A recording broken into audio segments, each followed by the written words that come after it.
आस्था मेरे नाम पे तो सिर्फ समाजवादियों में ही है। वही जानते हैं कि ये हमारे आचरण को, मेरे आदर्शों को अपनाने वाले लोग हैं। हमें आशीर्वाद मिला राम मंदिर के दर्शन के लिए समाजवादी जो प्रमुख हैं वो पहुंचे नहीं है। मैंने कहा प्रभु कण कण में हैं। अगर आप कण कण का मतलब नहीं समझते हैं, सपने में भी हैं, कण कण में भी हैं, दिन में भी हैं, रात में भी, हर जगह प्रभु है। ये प्रभु राम को जाके खोजते हैं मस्जिद में, वहां पे खोजने की कोशिश कर रहे हैं। अरे प्रभु राम मंदिर में पाए जाते हैं। सवाल इस बात का है, इसका जवाब इनके पास नहीं होता है। अनुराग जी, आपने कहा कि भगवान तो मंदिर में पाए जाते हैं, तो वही मंदिर तो तराश रहे संभल में। ये फंस गया। बिजली चोरों का गिरोह जो है वो रक्तपात करने की धमकियां क्यों देने लगता है? लेटे हुए मुख्तार अंसारी हैं, उनमें ही राम के दर्शन होने हैं। ऐसी टिप्पणियों से सर बचें। ऐसा कहना उनका। तो जैसा कि आप सभी जानते हैं, संभल हिंसा के बाद यूपी पुलिस द्वारा उपद्रवियों के तलाश में सर्च ऑपरेशन चलाया गया था, जिसके बाद बिजली चोरी का मामला सामने आया। साथ ही एक प्राचीन मंदिर भी देखने को मिला, जिसके बाद इलाके में जगह जगह सर्च ऑपरेशन जारी है और इसी बीच जमीन के नीचे प्राचीन इमारत व तहखाने होने का भी अनुमान लगाया जा रहा है। और इसे लेकर राजनीति में भी खूब गर्मागर्मी देखने को मिल रही है। और इस बीच इसी मुद्दे को लेकर डिबेट हो रही होती है, तभी अनुराग भदौरिया ज्ञान देते देते अपने ही बातों पर फंसते नजर आते हैं। जिसके बाद पहले तो एंकर ने जमकर मजे लिए और फिर प्रेम शुक्ला ने उनकी ज्ञान भरी बातें सुनकर काफी मजे लिए और जमकर क्लास लगाई, जिसे हम आज की इस वीडियो में देखेंगे।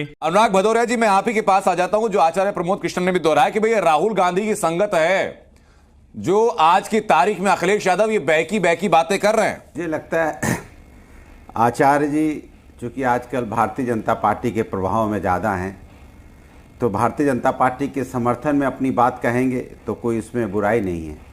भाई जो जिसके समर्थन में रहता है उसके समर्थन में बात करता है। तो आचार्य जी आजकल चूँकि प्रभावित हैं तो ठीक है, हम उसमें कुछ टिप्पणी नहीं करेंगे। अब सवाल ये है कि जैसा हमने पहले कहा फिर कह रहे हैं, 2024 के चुनाव में भारतीय जनता पार्टी बुरी तरह लोकसभा उत्तर प्रदेश में हार गई। उसे इस बात का एहसास हुआ कि अब समाजवादी पार्टी से उत्तर प्रदेश में जीतना मुश्किल नहीं, नामुमकिन हो चला है। क्योंकि समाजवादी पार्टी विकास के रास्ते पे जा रही है, विकास की राजनीति कर रही है। वो युवाओं को, छात्रों को आगे बढ़ाने की, उनको पैरों पे खड़े करने की बात कर रही है और समाज में हर वर्ग को लेके चलने की बात कर रही है और हर वर्ग को आगे बढ़ाने की बात। तो क्या उस विकास का हिस्सा अनुराग जी सनातन नहीं है? कि नहीं, सुनिए ना, मेरी बात तो सुन लीजिए। जब उनको ये लगा कि अभी विकास की राजनीति से और ये समाज में जो आगे बढ़ा रहे लोग जो मुद्दों पे बात करते हैं जनता के, उससे हम इनको नहीं हरा सकते, तो धर्म के नाम पे राजनीति करने लगे। अब धर्म के नाम पे राजनीति कर रहे हैं, सोच रहे शायद धर्म के नाम पे हमें सत्ता मिल जाए, लेकिन वो भूल गए कि प्रभु कण कण में हैं। वो बीजेपी की मन की भी बात जानते हैं। वो जानते हैं प्रभु कि ये मेरे नाम पे राजनीति कर रहे हैं। आस्था मेरे नाम पे तो सिर्फ समाजवादियों में ही है। वही जानते हैं कि ये हमारे आचरण को, मेरे आदर्शों को अपनाने वाले लोग हैं। हमें आशीर्वाद मिला राम मंदिर के दर्शन के लिए समाजवादी जो प्रमुख हैं वो पहुंचे नहीं है। वही तो बात है, ये आपके विचारों में प्रभु एक जगह है, हमारे विचारों में प्रभु कण कण में है। यही हमारी आपके तो सपने में भी है सर प्रभु। प्रभु कण कण में है। आपके तो सपने में भी प्रभु है, ये बात हम जानते हैं। अरे मुझे बोलने तो दीजिए भाई, मुझे बोलने दीजिए, आप बाद में बैटिंग कर लीजिएगा। मैंने कहा प्रभु कण कण में हैं। अगर आप कण कण का मतलब नहीं समझते हैं, सपने में भी हैं, कण कण में भी हैं, दिन में भी हैं, रात में भी, हर जगह प्रभु है। आपको प्रभु को मन से सोचना पड़ेगा। मन में राम, बगल में छुरी वाला काम करने से तो चलेगा नहीं ना। ठीक है सर, प्रभु राम का आशीर्वाद क्यों? मैं आपकी बात पर रिएक्शन लेना चाहूंगा। बीजेपी से प्रेम शुक्ला जी हमारे साथ हैं। प्रेम शुक्ला जी, मैं आपसे पूछता हूँ, सुनिए जी, सुन तो लीजिए। अब प्रभु राम का आशीर्वाद हमें मिला ना अयोध्या में जी। किसको प्रभु राम ने आशीर्वाद दिया? कौन जीता अयोध्या से? और आने वाले दिनों में प्रभु राम हमको आशीर्वाद मथुरा में भी देंगे, काशी में भी देंगे। क्योंकि उन्हें पता है कि सच्चे, अगर कोई हमारी सच्ची आस्था रखता है हमारे पे, कोई धर्म की राजनीति नहीं कर रहा है, धर्म उनकी आस्था का विषय है, समाजवादियों के लिए, इसलिए आशीर्वाद मेरे साथ है जी। ठीक है, प्रेम शुक्ला जी मुझे बताया कि अनुराग भदौरिया कह रहे हैं कि भाई जब कण कण में राम है, कण कण में भगवान है, तो फिर संभल में लगातार सर्वे क्यों किया जा रहा है? वो तो कह रहे हैं कि भाई संभल का सर्वे सिर्फ सांस्कृतिक या सनातन की अस्मिता को वापस लाना नहीं है, बल्कि अपनी राजनीतिक महत्वाकांक्षा के लिए है। अगर कण में राम है तो ब्रह्मांड में संबल है कि नहीं है जी? और हरिहर का मंदिर वो ब्रह्मांड का अंग है कि नहीं है?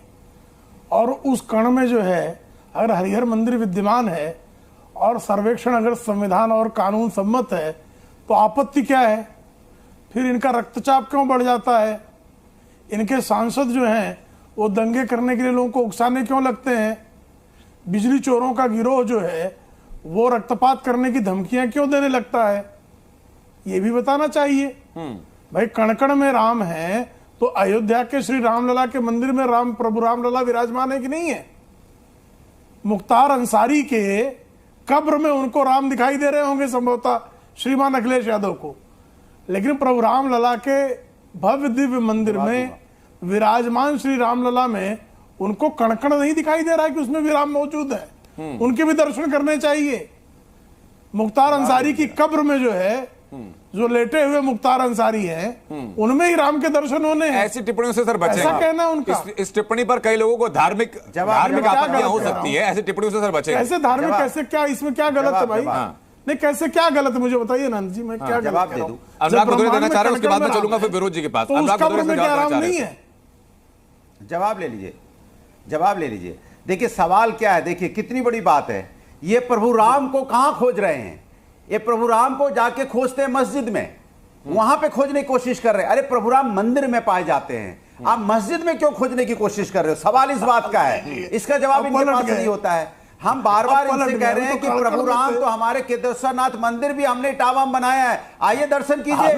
मैं आपको इन्वाइट कर रहा हूँ, आइए केदारनाथ मंदिर, आइए इटावा में भव्य मंदिर बनाया है समाजवादी पार्टी के राष्ट्रीय अध्यक्ष जी ने। आइए आप प्रभु राम आपको दर्शन देंगे, आइए। आप नहीं आएंगे ना, अब हो गया, अचानक ऊपर नीचे होने लगी। आइए इटावा में केदारनाथ मंदिर इतना बड़ा बनाया गया है, लेकिन आप उसको मंदिर कहां मानोगे? क्योंकि आप तो मानते हो जहां राजनीति। अनुराग जी आप कह रहे हैं कि भाई भगवान राम तो मंदिर में होते हैं, वही मंदिर तो ऐसा की टीम तलाश में रही है ना, वहां पे तो आपको तो सपोर्ट में होना चाहिए। क्योंकि दिक्कत यह है ना कि आपको प्रभु के नाम पे राजनीति करनी है, ये राजनीति बंद कर दीजिए। इसलिए प्रभु, मैं कह रहा हूं अनुराग जी, आपने कहा कि भगवान तो मंदिर में पाए जाते हैं, तो वही मंदिर तो तलाश रहे संभल में। यही व्यवहार रहा तो प्रभु राम आपको उत्तर प्रदेश में अभी तो 33 सीटें आई हैं, फिर 3 भी नहीं आएंगी। इसलिए प्रभु का सम्मान कीजिए, प्रभु को ना कब्र। अनुराग जी आपने कहा कि भगवान राम मंदिर में होते हैं, वही मंदिर तो संभल में तलाशे जा रहे हैं, लेकिन आपको आपत्ति है उस चीज के ऊपर, क्यों सर? बंद कीजिए, हाथ जोड़िए, मंदिर में जाइए और ध्यान लगाइए, प्रभु आपके सामने आएंगे। लेकिन आप हाथ जोड़ के प्रभु को अगर राजनीति के सत्ता का रास्ता खोजेंगे तो प्रभु का दर्शन आपको नहीं होगा। ये सब क्या देखना पड़ रहा है? अच्छा है मैं अंधा हूँ। वैसे आप सभी ने देखा कि अनुराग भदौरिया कैसे अपनी ही कही दो तरफा बातों पर फंस गए। तो उधर अरविंद केजरीवाल ने दिल्ली वासियों के लिए महिला सम्मान व संजीवनी योजना के लिए रजिस्ट्रेशन शुरू करने की घोषणा की है और इसे लेकर कपिल मिश्रा ने हमला बोला है। उन्होंने सोशल मीडिया में यह पोस्ट करते हुए लिखा कि फ्रॉड आदमी 3 साल से पंजाब में 1 रुपए नहीं मिला किसी बहन बेटी को, ऐसे ही नकली रजिस्ट्रेशन कराया था वहाँ। उन्होंने आगे लोकसभा चुनाव का जिक्र करते हुए सवाल किया और कहा कि दिल्ली में लोकसभा से पहले जो नकली फॉर्म भराए थे उसका क्या हुआ? सरकार आपकी है, खाते में पैसे, चुनाव के बाद का झूठा वादा क्यों? इस बीच अरविंद केजरीवाल द्वारा हाल ही में दिए बयान को लेकर बिहार की डिप्टी सीएम सम्राट चौधरी ने उन पर हमला बोला है। दरअसल हाल ही में अरविंद केजरीवाल ने बीजेपी अध्यक्ष जेपी नड्डा पर आरोप लगाते हुए कहा था कि उन्होंने संसद में हमारे पूर्वांचल की भाइयों की रोहिंग्या बांग्लादेश व घुसपैठियों से तुलना की। इसके साथ उन्होंने कुछ इस प्रकार का आरोप लगाया था और इसे लेकर बिहार की डिप्टी सीएम सम्राट चौधरी ने केजरीवाल पर पलटवार करते हुए कहा कि आज केजरीवाल ज्यादा चिंतित है कि बांग्लादेशी और रोहिंग्या को कैसे स्थापित करे। इसी के साथ उन्होंने आगे ये कहा, दुर्भाग्यपूर्ण है एक बिहारी व्यक्ति जो बिहार में जन्मे हों,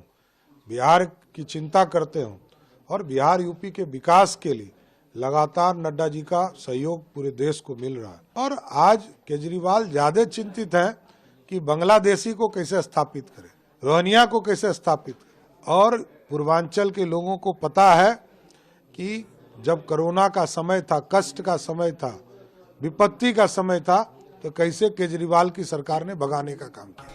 इस बीच उन्होंने तेजस्वी यादव पर भी जमकर निशाना साधा और कहा कि तेजस्वी यादव को अपने माता पिता के इतिहास बताना चाहिए। उन्होंने 15 साल तक बिहार को लूटा। उनको पहले अपने माताजी पिताजी का इतिहास बताना चाहिए। 15 साल तक बिहार को लूटने का काम किया और ये लोग पूरी तरह पंजीकृत अपराधी हैं। इनके पिताजी भी, उनको तो जेल ही हो गया। राहुल गांधी की कृपा हुई कि राहुल गांधी ने साफ ही कर दिया राजनीतिक तौर पर, लेकिन ये पूरा परिवार भ्रष्टाचारी है। हर ऐसे वीडियोस के लिए और हमारे साथ जुड़े रहने के लिए चैनल को सब्सक्राइब जरूर कर लीजिए।